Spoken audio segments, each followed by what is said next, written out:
Hello friend, कैसे आप लोग? आशा करते हैं आप सभी अच्छे होंगे, मस्त होंगे, तंदुरुस्त होंगे और अच्छे से स्टडी कर रहे होंगे। तो आप सभी को एसएसटी मास्टरमाइंड में आप सभी का स्वागत है। मैं राज। इस वीडियो में हम कराने वाले हैं चैप्टर 7 जो क्लास 8 हिस्ट्री का है, एनसीईआरटी। जो चैप्टर 7 में है महिलाएं, जाति एवं सुधार। महिलाएं, जाति एवं सुधार। अब इसके बारे में हम पढ़ेंगे और इसके जो है ना, ये टाइप बाय टाइप पढ़ेंगे, ठीक है? क्योंकि इस पूरे बुक को कवर करना लमसम आपको 1-1.5 घंटा लग जाएगा। तो हम क्या करेंगे, पार्ट बाय पार्ट वीडियो कराएंगे ताकि आपको छोटे छोटे वीडियो आपको समझ में आए और सभी वीडियो को हम एक्सप्लेन कर बढ़िया से कराएंगे। तो चलिए यहाँ से पार्ट को स्टार्ट करते हैं। क्या था पार्ट का नाम? महिलाएं, जाति एवं सुधार। इसमें महिलाओं के बारे में जो बताया गया है, महिलाओं की जाति के बारे में क्या क्या सुधार हुआ।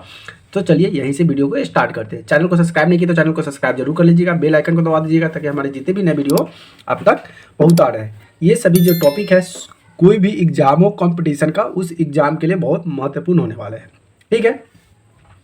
चलिए, क्या कहा कि क्या आपने कभी सोचा है कि 200 साल पहले बच्चों की ज़िंदगी कैसी रही होगी? आजकल मध्यवर्गीय परिवार से ज़्यादा लड़कियां स्कूल जाती है और उसे बहुत सारी लड़कियों के साथ लड़कों के साथ पढ़ती है। बड़ी होने पर उन्हें बहुत सारी लड़कियां कॉलेज और विश्वविद्यालय में जाती है और विभिन्न प्रकार की नौकरियां करती है। कानून शादी के लिए उनकी बालिग होना जरूरी है और कानून के अनुसार वे किसी भी जाति व समुदाय के व्यक्ति के साथ शादी कर सकती है। यहाँ तक कि विधवाएं को भी दोबारा शादी कर सकती है। पुरुषों की सभी महिलाएं वोट डाल सकती है, चुनाव लड़ सकती है और बेशक सभी महिलाएं इन अधिकारों का उपयोग कर पाती है। गरीबों को शिक्षा और मौके मुश्किल से मिलते हैं, कम मिलते हैं या नहीं मिलती ही नहीं पाती। बहुत सारे परिवार में लड़कियां अपनी इच्छा से पति भी नहीं चुन सकती।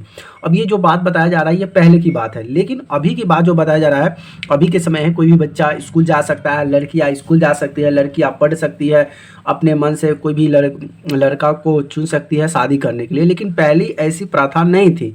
आपको जिससे एक बार थोप दिया जाता था उसी से शादी करना होता था।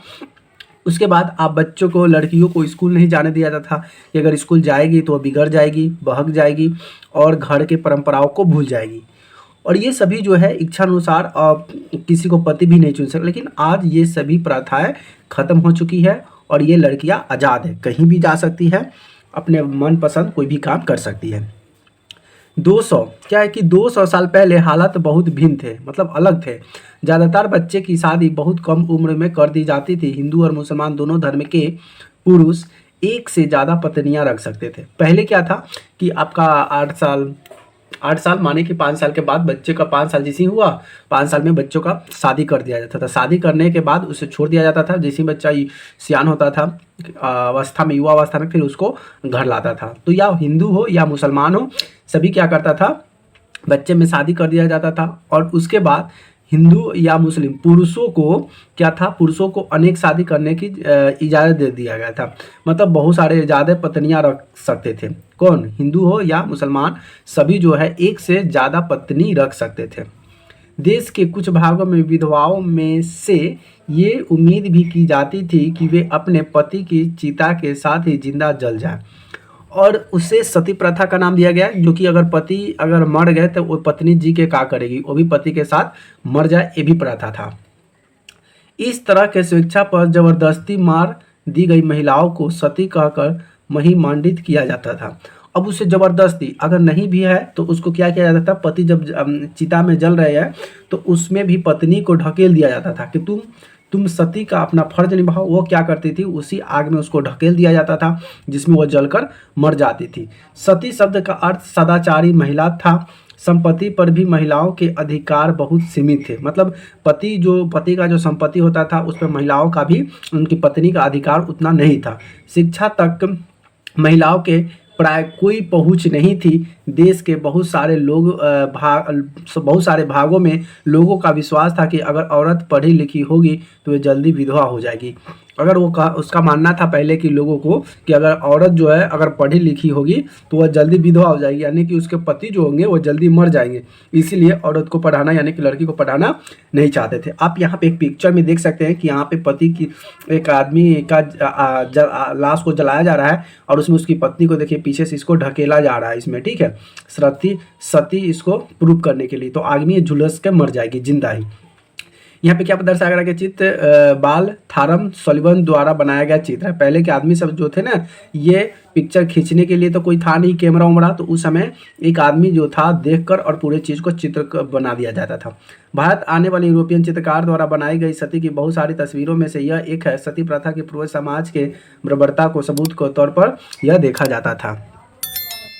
समाज में सिर्फ क्या है कि समाज में सिर्फ स्त्री और पुरुषों के बीच ही फर्क नहीं था, ज़्यादातर इलाके में लोग जातियों में भी बटे थे। पहले के समाज जो था वह स्त्री पुरुष तो था ही, उसके बाद जाति में था, उच्च नीच जाति में भी सभी लोग एक दूसरे से बटे हुए थे। सभी तो हिंदू ही थे, लेकिन सभी क्या थे, उच्च और नीच जाति में बटाए हुए थे। ब्राह्मण और क्षत्रिय खुद को ऊंची जाति मानते थे। जो ब्राह्मण जो थे और क्षत्रिय जो थे ये कहते थे कि हम सबसे उच्च जाति के, बड़े जाति के। इसके बाद व्यापार और महाजनी आदि से जुड़ी जनजाति, इन्हें प्रायः वैश्य कहा जाता था, का स्थान आता है। फिर कास्तूर, बुनकर और कुम्हार जैसे दस्तावेज आते थे जिनमें क्षुद्र कहा जाता था। देखिए यहाँ पे क्षुद्र किसे कहा जाता है और यहाँ पे वैश्य किसे कहा जाता है, इसको समझ लीजिएगा। वैश्य कहा जाता है व्यापारी करने वाले को, महाजनी आदि से जुड़ी जो जाति होता है इन्हें वैश्य कहा जाता है।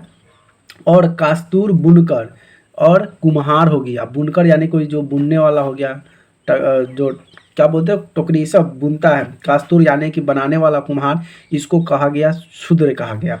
इसकी श्रेणी में सबसे निचले पर्याप्त पर ऐसी जाति थी जो गांव के शहरों साफ सुथरा रखते थे, जिसको मेस्तर कहते हैं। तो इस सभी की जो जातियां जो था अलग अलग जातों में, अलग अलग भागों में बांट दिया गया था। ऐसे काम धंधे करती थी जिन्हें ऊंची जाति के लोग दूषित कार्य मानते थे। ऐसी यानी कि ऐसे काम जिनकी वजह से उनकी जाति भ्रष्ट हो जाती थी। वह जो किसी के यहाँ बर्तन मत देना, झाड़ू पोछा लगा देना, गंदगी साफ कर देना, उसको सबसे निचली जाति में रखा जाता था, उसे निचली जाति माना जाता था।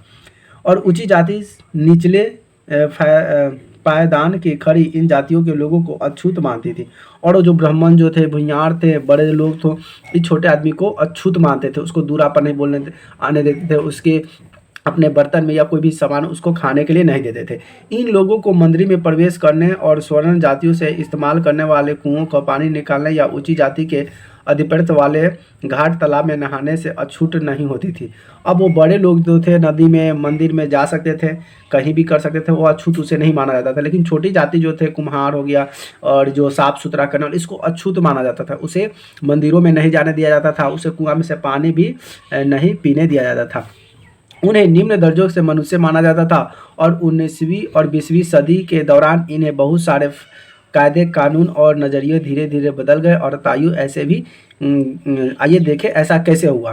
तो पहले चीज़ ये मेन टॉपिक था, मेन इंपॉर्टेंट चीज़ था जो मैंने आपको बताया। अब यहाँ से भाग 2 में, अगले वीडियो भाग 2 में हम जानेंगे कि परिवर्तन की दिशा में उठते क्रम क्या क्या बदलाव हुआ, क्या क्या परिवर्तन हुआ, उसके बारे में जानेंगे। चैनल को सब्सक्राइब नहीं किया तो चैनल को सब्सक्राइब जरूर कर लीजिए, क्योंकि हमारे इस चैनल पर जितने भी चीज़ कराएंगे सभी इंपॉर्टेंट होने वाले हैं और सभी एग्जाम में पूछे जाते हैं। ऑल कॉम्पिटिशन की तैयारी के लिए ये बहुत इंपॉर्टेंट होने वाला है।